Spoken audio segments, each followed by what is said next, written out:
Assalamualaikum warahmatullahi wabarakatuh. Saya ucapkan selamat datang kembali di podcast TPP Gajah Mada edisi Sabtu 19 September 2020 bersama saya Kak Siswanto. Podcast kali ini saya dedikasikan khusus untuk calon mahasiswa baru mengenai tips agar masa adaptasi di awal perkuliahan kalian tidak terbengkalai. Sebelum saya mulai, jangan lupa untuk menekan tombol like, komen, dan subscribe channel TPP Gajah Mada supaya tidak ketinggalan konten-konten yang menarik, bermanfaat, dan tentunya menyenangkan. Pertama, saya ucapkan selamat terlebih dahulu kepada kalian yang telah berhasil merebut kursi perguruan tinggi negeri jalur apapun, mulai dari SNMPTN, UTBK SBMPTN, jalur prestasi maupun jalur mandiri. Selamat juga kepada kalian yang lolos perguruan tinggi kedinasan, kecuali STAN ya, karena sayang sekali tahun ini PKN STAN tidak membuka pendaftaran mahasiswa baru.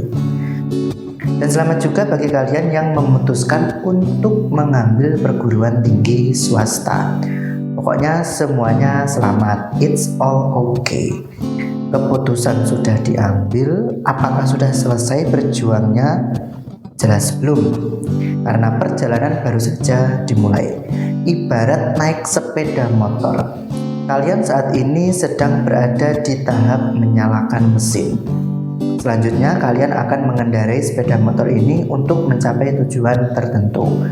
Nah, proses panjang inilah yang akan kalian hadapi, yang tentunya akan menemui berbagai cerita di dalamnya. Saya anggap kalian calon mahasiswa baru atau istilahnya calon maba gitu ya. Saat ini kalian sedang berada di masa transisi atau peralihan. Transisi dari pemegang status siswa yang kalian sandang selama kurang lebih 12-14 tahun menuju status mahasiswa. Saya sampaikan bahwa perkuliahan tahun ini akan berbeda dengan tahun-tahun sebelumnya. Tentu imbas dari adanya COVID-19 yang mengakibatkan perkuliahan harus dijalankan secara online atau daring dalam jaringan. Nah, bagi calon maba, pembelajaran online akan menjadi hal yang sangat baru. Ya enggak sih? Mengingat pandemi ini datang ke Indonesia ketika kalian sudah di ujung SMA mendekati ujian nasional, yang artinya kalian belum pernah mempraktikkan pembelajaran online di bangku SMA. Bener nggak? Kalian tidak perlu khawatir mengenai rumor-rumor pembelajaran jarak jauh. Ada yang bilang sulit, susah, tidak seperti pembelajaran tatap muka. Segala sesuatunya akan baik-baik saja jika dipersiapkan dengan baik. Bukankah begitu? Nah, untuk itu saya berikan beberapa hal yang harus kalian lakukan selama kuliah online. Silahkan nanti dipraktikkan. Yang pertama, buat pengingat jadwal kuliah online. Karena kuliah dilakukan secara online, tentunya jadwal akan sangat beresiko untuk lupa. Melakukan perkuliahan di rumah bukan berarti kalian melupakan kewajiban sebagai mahasiswa. Kalian harus mengingat dan mencatat jadwal perkuliahan online yang sudah diberikan oleh dosen. Biasanya, setiap perkuliahan online selalu diberikan presensi agar dosen bisa mengecek kehadiran kalian dalam perkuliahan online tersebut. Jadi, jangan terlalu menyepelekan. Bisa-bisa kamu dapat teguran jika terlalu menyepelekannya. Sebagian besar universitas memberlakukan batas maksimal ketidakhadiran mahasiswa untuk bisa mengikuti ujian.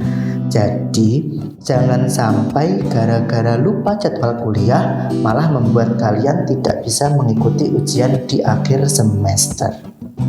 Yang kedua adalah disiplin dalam pengumpulan tugas.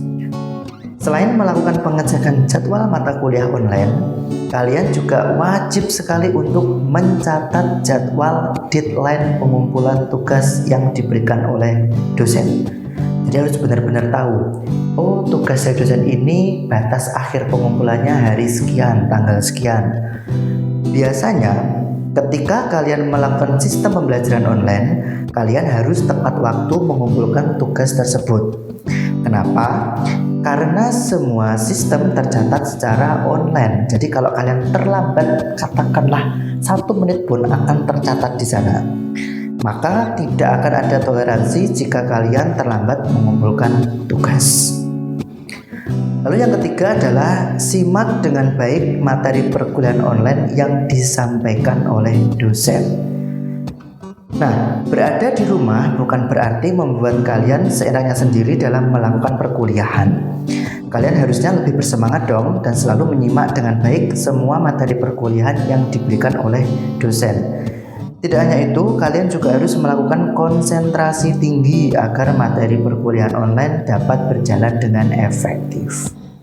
Yang keempat, catat hal-hal penting tentang materi perkuliahan.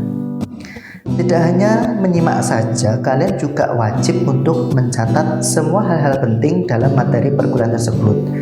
Dengan demikian, meskipun perkuliahan tersebut diadakan secara online, tapi kalian masih bisa mendapatkan poin-poin penting saat penyampaian materi online tersebut. Yang terakhir adalah cari ruangan yang buat kamu nyaman dan berkonsentrasi tinggi. Ini yang menurut saya tidak kalah penting. Namanya juga mengerjakan di rumah, pasti kamu nanti akan susah untuk melakukan konsentrasi saat melakukan perkuliahan online.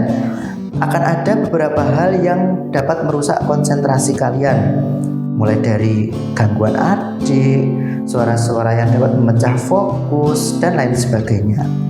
Nah, maka dari itu kalian seharusnya mencari lokasi di tempat tinggal kalian yang nyaman dan tentunya dapat memudahkan kalian untuk berkonsentrasi dalam perkuliahan tersebut. Nah, terkesan tidak terlalu sulit untuk dilakukan kan? Jika semua dapat kalian persiapkan dengan baik, maka ilmu dari dosen insya Allah akan dapat terserap dengan baik pula. Dan bonusnya adalah IPK tinggi akan bisa kalian capai. Sekian dulu podcast kali ini. Semoga informasi yang saya sampaikan bermanfaat. Tetap jaga kesehatan, patuhi pemerintah untuk selalu melaksanakan protokol kesehatan seperti memakai masker, menghindari kerumunan, melakukan social distancing dan sebagainya. Kita harus berpikir positif bahwa pandemi ini akan segera berlalu dari negeri kita tercinta. Amin, amin ya rabbal alamin. Terima kasih. Sampai bertemu di podcast selanjutnya. Wassalamualaikum warahmatullahi wabarakatuh.